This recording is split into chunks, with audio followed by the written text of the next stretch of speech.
welcome to ArtStream co-founder Emilia O'Connor. Emilia has worn practically every theater hat.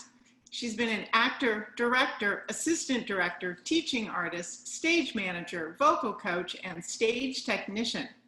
She started her theater career at an early age with BAPA's Imagination Stage. She began her theater studies at NYU with the Playwrights Horizon Studio, where she completed her 2-year primary studio training. Emilia earned a BA in theater from the University of Maryland. Eventually, Emilia would return to Imagination Stage as an employee and discover a love for working with students who have special needs.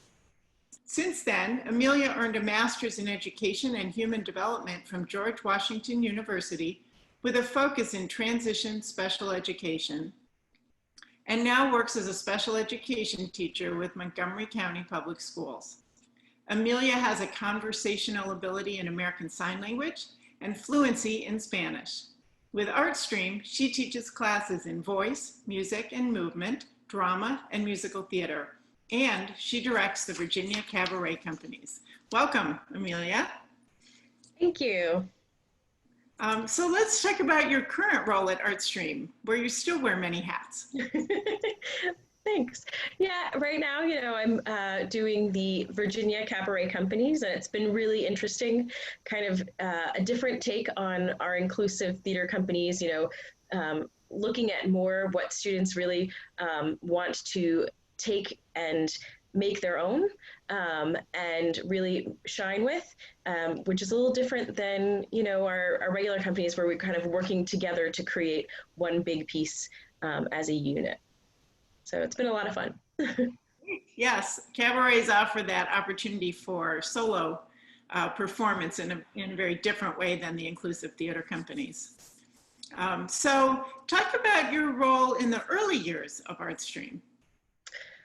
So I was one of the co-founders, and there was a large group of us who originally kind of came together and wanted to create this organization to really get a chance to do the arts with people who may not have the chance to in their everyday lives. And when we started out, there was like I say, a group of us, and then it whittled down to a few of us who kind of really took it on and decided to make it our mission. With them, we kind of took pieces together of what we were going to work on. And I did a lot of kind of the financial planning end at the beginning. I have that kind of logic mind. But ultimately, we were all artists always when we were coming into it, because we wanted to make sure that what we were doing really would resonate with what we actually would do in terms of our programming eventually. So while I did a lot of that stuff in terms of being on the board for many years and doing a lot of the financial end to help support our executive director at the time,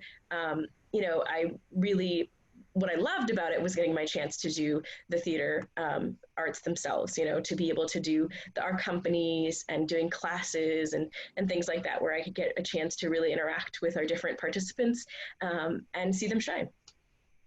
That's great. So you really did both sides. You did the organizational side, the financial, the board, and the teaching and the coaching and all of the wonderful things that ArtStream does. Yeah, we were all kind of all in. Yeah. Different people had different strengths, but it was definitely, we were all in terms of, we wanted to do all of the artistic endeavors, but we knew that we needed to be able to form a strong foundation to be able to get those and be able to expand. So what was it like to contemplate that strong foundation to really create a brand new nonprofit? It took some time.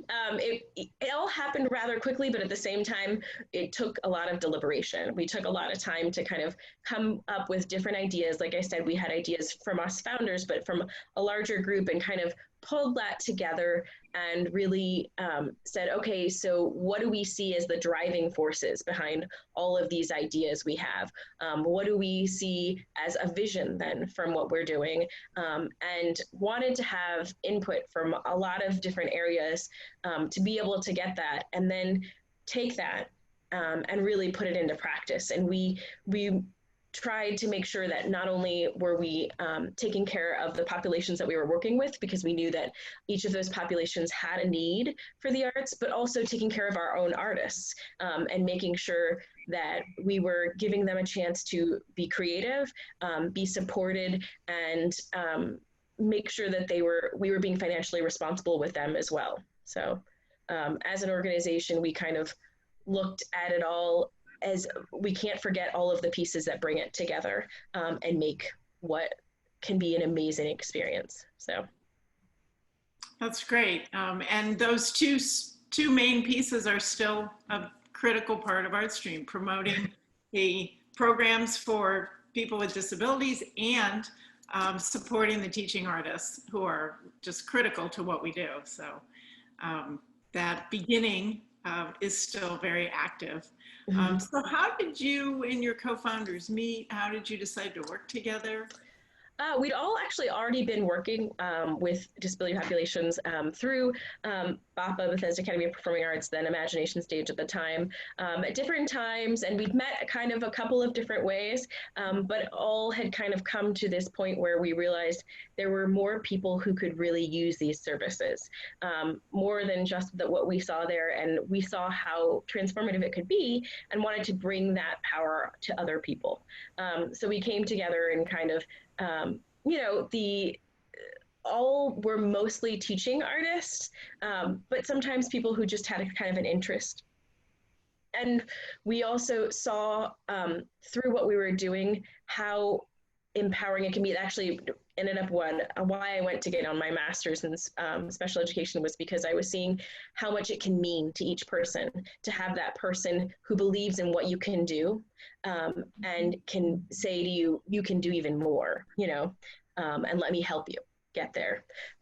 So I think that's a piece that each of us saw in each other when we were working with each other, and really wanted to come together to work together to further that idea in the community.